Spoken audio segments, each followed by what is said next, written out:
Hey up troops, hey Littleton here again with another video. Don't mind me, I was just flicking through a few notes that I had to try and find out which are the best 5 attackers for beginners in Siege. So when I say beginners, I also mean people who are already familiar with Siege, but want to perhaps try the next step up in terms of competitiveness. So if you're currently playing casual, you might want to play standard. If you're currently playing standard, you might want to play ranked.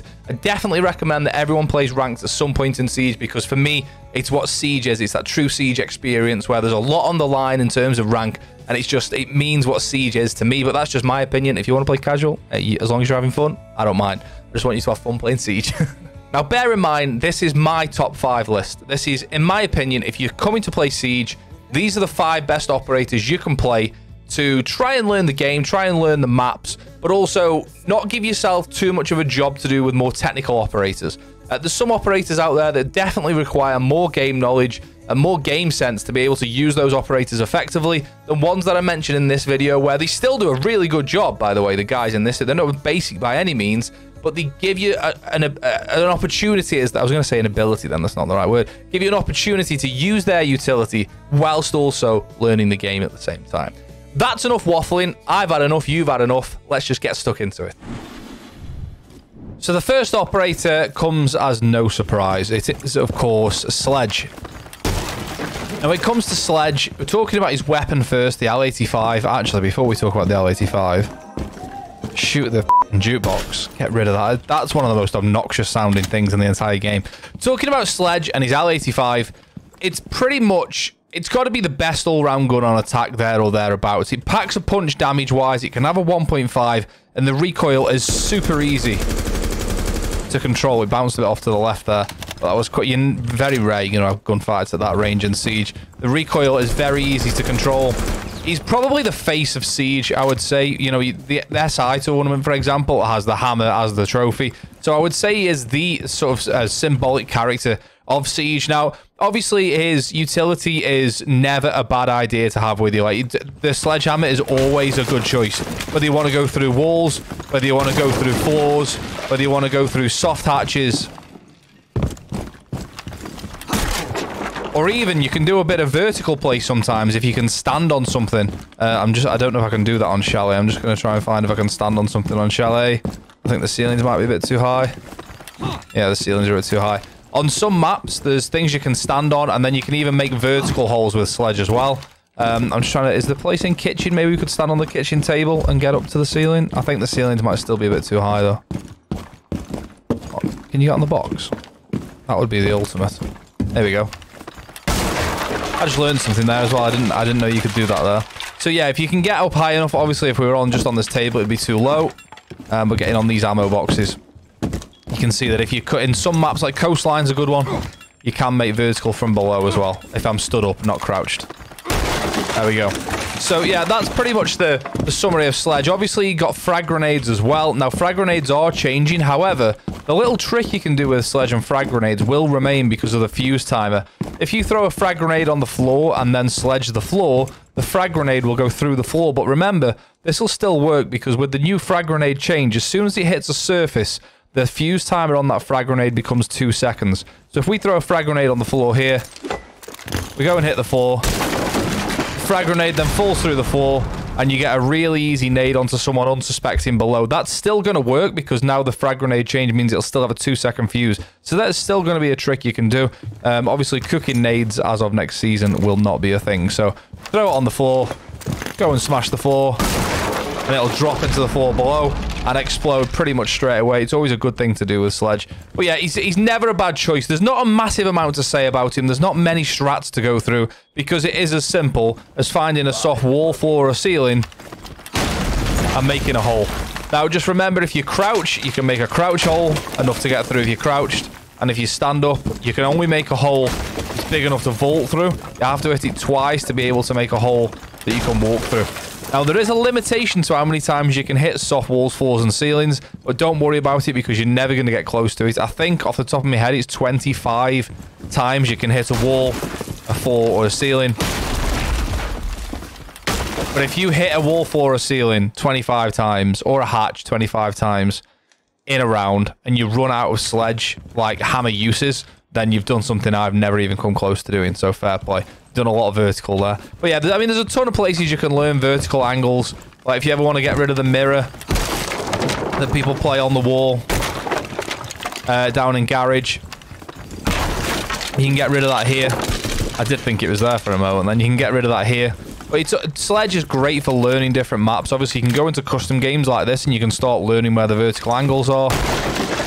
That's where the mirror will go. So you can come into lobby and do that. But again, like I say, there's not a massive amount to go through with Sledge. He's just a great operator. I would probably say is right up there. I don't want to say he's the best because he does have sort of limitations. You do require a team around you to be successful with Sledge. But he... in terms of kit, I would say he's got the best overall kit for just picking up the game and having a run around in casual to learn how the game works. Next up on my list is my favorite operator in the entire game. It's Thermite. I started out with Siege playing Thermite, and I feel like Thermite's a great operator to learn with for a couple of reasons. Obviously, we'll get into that in just a second. Just going to talk about his gun first. His gun, the 5.56, is very, very similar to Sledge's gun in stats. Very similar recoil pattern.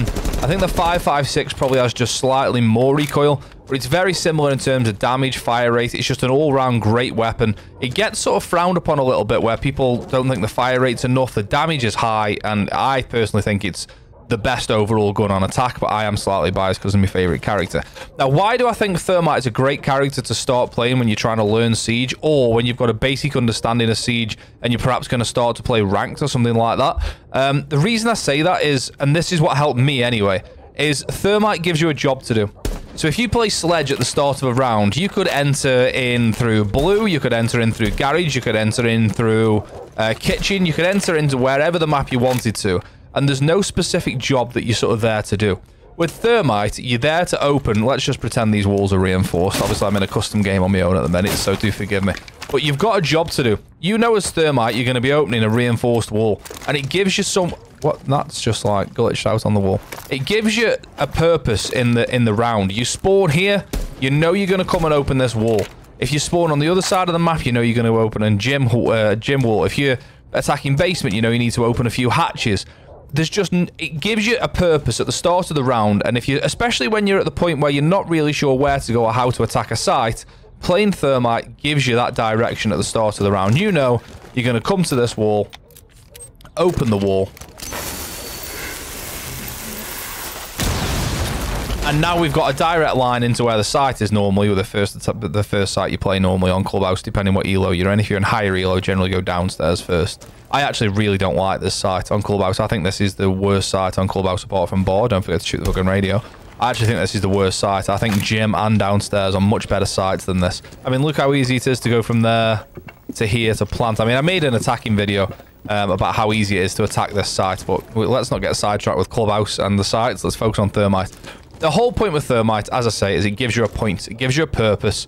You know what you're going to do at the start of the round. You're not just wandering around hoping to sort of, oh, I might enter the building here, I might enter the building there. A little thing with Thermite to bear in mind, and this is a trick I'm sure you all know by now, but if you ever come to a reinforced hatch, and the hatch is reinforced, and there is a Cade Claw on the hatch, you can still open that hatch by placing the Thermite charge next to the hatch. So let's just pretend this hatch is reinforced, and it's got a Cade Claw underneath, and it's electrified. You can't put your Thermite charge on the hatch because it's electrified. It'll just destroy the charge and you'll take damage. However, if you place your Thermite charge to the side of the hatch, close enough, not too close because you don't want the Cade Claw to destroy the Thermite charge, but if you place it close enough to the hatch, when the Thermite charge goes off, it will indeed open the hatch, and that hatch will open whether it's reinforced or not if you place it where I just did. Obviously, you've got to be super careful here of getting C4'd from below. But it's a little Thermite thing on the side there. I actually made a video a couple of months ago now that is, I think it's my best performing video ever. It went absolutely wild. It had like 100,000 views in 5 days, which is absolutely crazy to me. But yeah, I made a video all about different Thermite tricks where you can learn Thermite. But yeah, I like Thermite because it gives you a point. It gives you a purpose in the round, and I feel that when you're attacking all the different sites and you're learning all the different maps, knowing where the main breaches is and what you should be doing with Thermite really gives you a good grasp on how to attack that site. And he's the best character in the game, full stop. The next operator in my list is Buck. As you've just seen, Buck has an underslung, is that the right phrase? I don't know if that's the right phrase. An underslung shotgun on his main weapon. That's his utility. The fact that he can swap between shotgun and assault rifle so quick is a really unique, really solid ability or utility, whatever you want to call it. Now, the C8, just talking about his main weapon just quickly, the C8 does have high recoil. However, the fire rate is good and the damage is good. So if you can control the recoil, it's definitely one of the better guns on attack. It does get a little bit bouncy after 10 or 12 bullets, but it's so solid. Yes, you can have the 1.5 on it as well, of course. Now, the beauty of Buck is he can make soft destruction above and below, whereas Sledge is limited to only being able to make soft destruction on the floor and only being able to make soft destruction on the ceiling when he can stand on something to do it on, like here, for example. That's where Sledge has his limitations. Of course, Buck, with it being a shotgun, you don't need to swing a hammer or anything like that. You can just make the holes in the floor above or in the floor below. A really solid ability. Don't forget, ADSing with Buck also makes the shotgun slightly more powerful. Now, I'm sorry, but I am just going to have to shoot those... I cannot stand those speakers. It's so loud. Yeah, so the beauty of Buck is not only can you make the soft destruction below, you can also do it above. Yes, you can open hatches like we've just seen. Now, the thing with the skeleton key, which is what Buck's shotgun's called, is it actually is really useful at killing enemies up close as well. I mean, it's a shotgun at the end of the day. So if there is an enemy around this corner, rather than trying to hit the headshot with the C8, you can just turn and hit the skeleton key, and it's really useful at killing opponents that way as well. Now, why I think Buck is great for beginners is, one, obviously, soft destruction is a really good way to learn maps, but also his kit is really versatile. Yes, you've got the C8. Yes, you've got the shotgun, but you've also got a Gon 6 and hard breach charges as well. You can also take flashbangs, but also hard breach charges. So Buck really is a one-man army. If you take this site, for example, now if you're learning the game, you're probably not going to be able to, or you're not going to know exactly what I'm talking about here. But on this site where you're attacking below, which is kitchen on cafe, below where we are at the moment, Buck can enter through train. He can make the vertical that you want to be making around train. You can then go through the fireplace, and you can open the reinforced hatch, assuming it's reinforced, obviously, which it normally is. If it's not reinforced, you can just use your skeleton key. Open the reinforced hatch. You've now got control of above, where you can start making vertical. There's pressure on the hatch. He's just a true one-man army. Obviously, you've got the Gon 6 if there's any utility you need to destroy through the floor. If there's any, like, Banshees or anything like that, Melusi Banshees you want to get rid of. Now, just whilst we're on cafe, I want to show you one angle with Buck, which is absolutely incredible and really needs to be used more, is you can hold freezer. You know, if you're on the hatch here, you can't really see behind. You have to come all the way around this way to hold into freezer. And if you study here, you're a sitting duck for anyone who's on the door, just that you can see below there. Now, with Buck, if you want to hold the freezer window, you can do this with Sledge as well. You can make a hole here, and then a hole here, and now you can see the freezer window. It's just a really useful angle. People down in freezer are very often... I'm going to jump down and just show you quickly. People down in freezer are holding the double door a lot of the time. If there's pressure on the double door, they're going to hold this type of tight angle here, and they're not going to be looking up at here. It's a really useful angle to get defenders off a freezer window, and they're never expecting it either. Obviously, you've opened the hatch with the hard breaches as well, but that's just one example. Don't forget, with Buck, you can make lines and vertical lines so quickly. So, like, all the way down here, for example... I mean, how much faster is that than Sledge doing, like, one hammer, another hammer, another hammer? So, you know, Sledge has his benefits, don't get me wrong. You know, the frag grenades are a huge benefit. But I think Buck overall has a more versatile kit. And I don't know, I just like Buck as well as a character, but I think he brings so much. The Gon 6 and the hard breach charges, he truly is a one-man army. And if you wanted to learn the game, I don't think you'd be far wrong in saying Buck might be at the top of the list of people that you want to learn. You've just got to get that recoil down. If you can learn the recoil on Buck, and you can learn where to soft destruct and where to make vertical holes, you're in for a winner.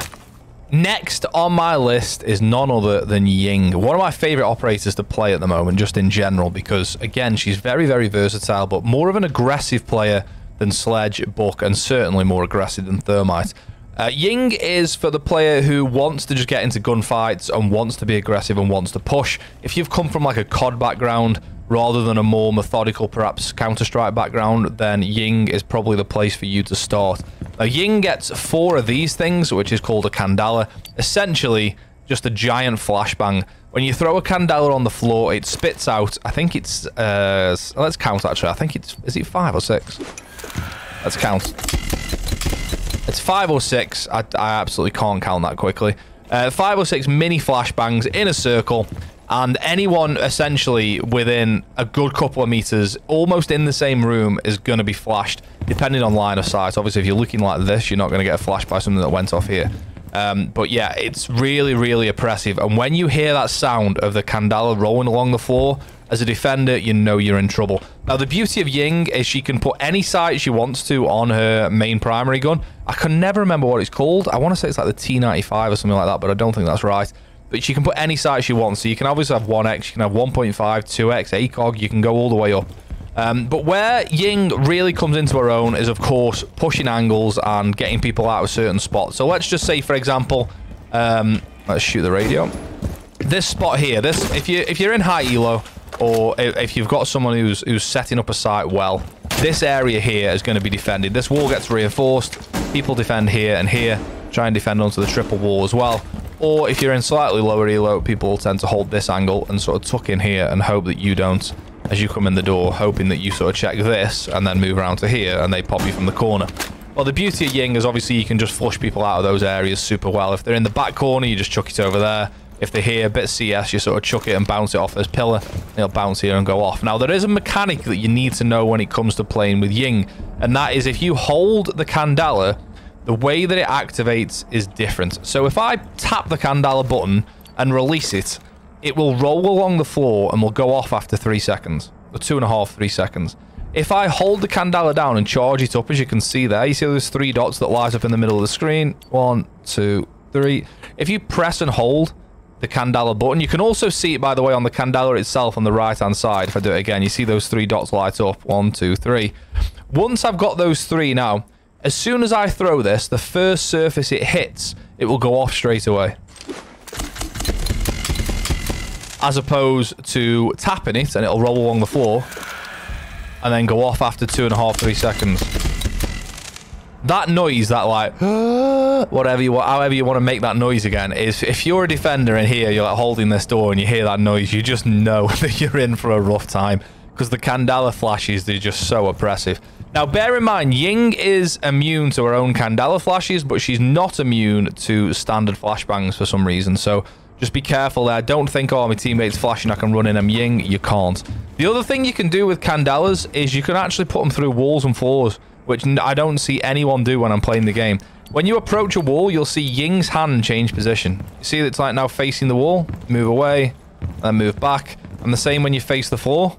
Move up or face the floor. The dots also come into the middle of the screen. That means you can place it on the wall, and a little bit like a fuse charge, if you know about fuse, the flashes will go through the wall. So let's just say we've got a defender playing here. Yes, we could bounce it off this here, but if not, we can put it on this wall, charge it up, put it on that wall, Candela goes off, flashes go through that wall, and we can come in and kill the defender. I never ever see players using that mechanic. I think because sometimes it's just easier to throw it at this wall and have it bounce off. Don't forget, she also gets smokes. So Ying is really useful if you're trying to do like a rush plant, perhaps. You can throw 4 Candelas, 2 smokes, and you can get the diffuser down pretty well most of the time.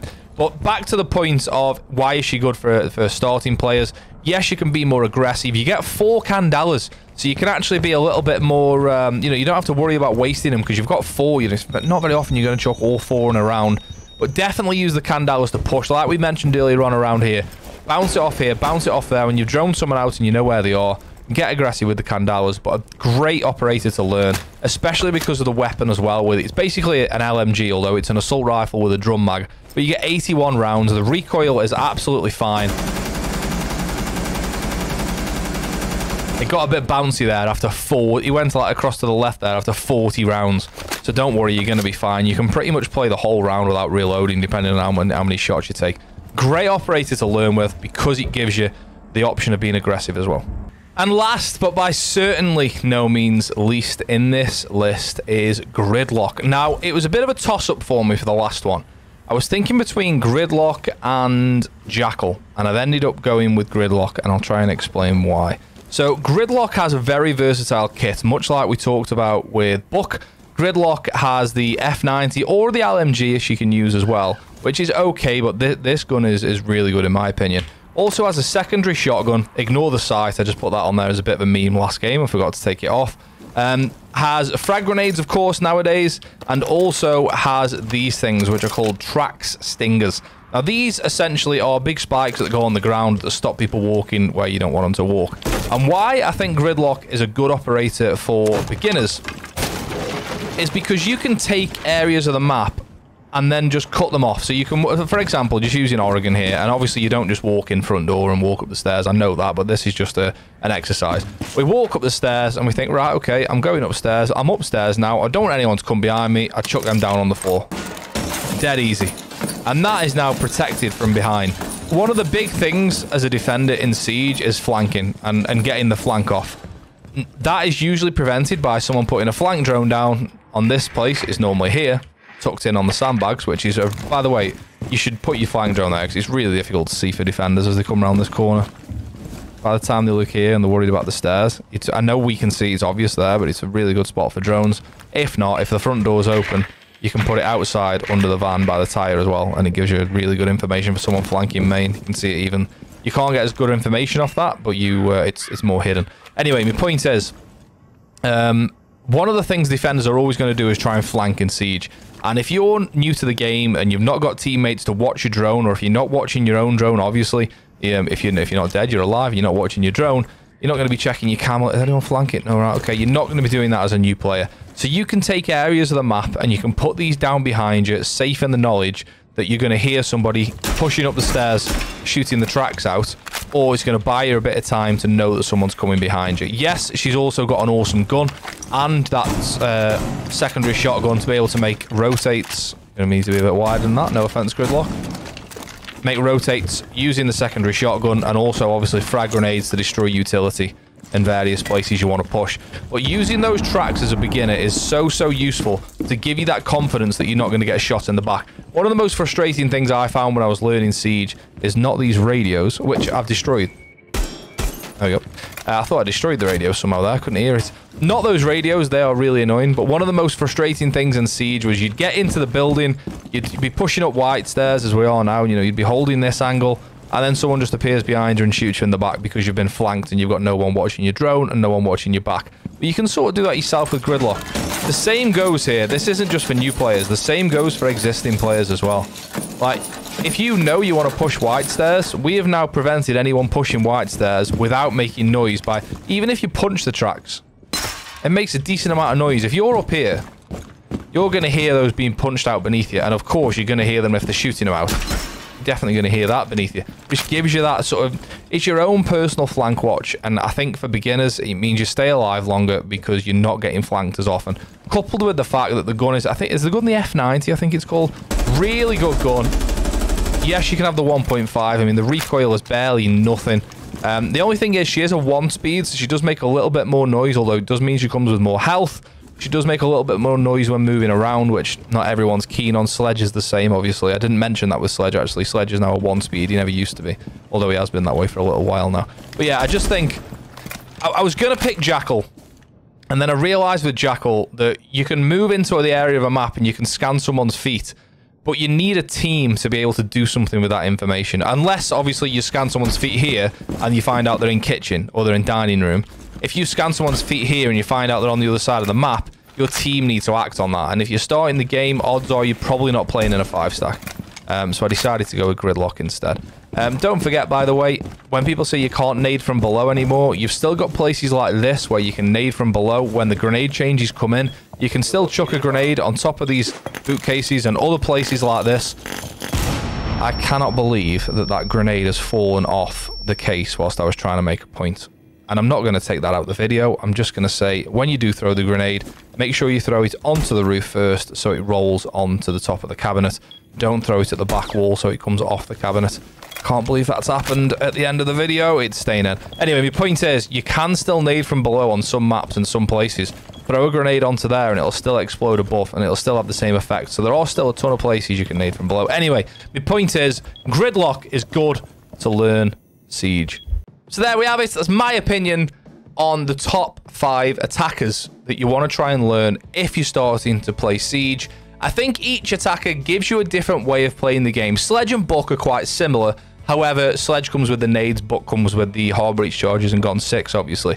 Thermite is a really unique experience compared to what I've just mentioned there, because you want to be going to those reinforced walls and trying to help your team by opening those. Ying is a far more aggressive way of learning Siege, and like I say, if you've been playing COD before, then you're probably going to lend yourself quite well to that. Gridlock, a bit more methodical, where you can just cover your own tracks, as I say. Somewhere in the middle is where I would put Gridlock, but depending on what type of player you are, is what operator you're going to pick in game, obviously.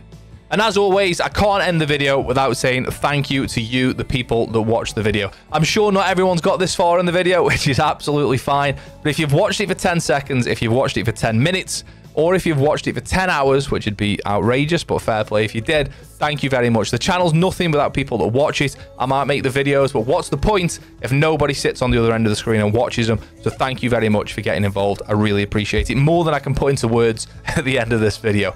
But other than that, I'll see you on the next one. Cheers!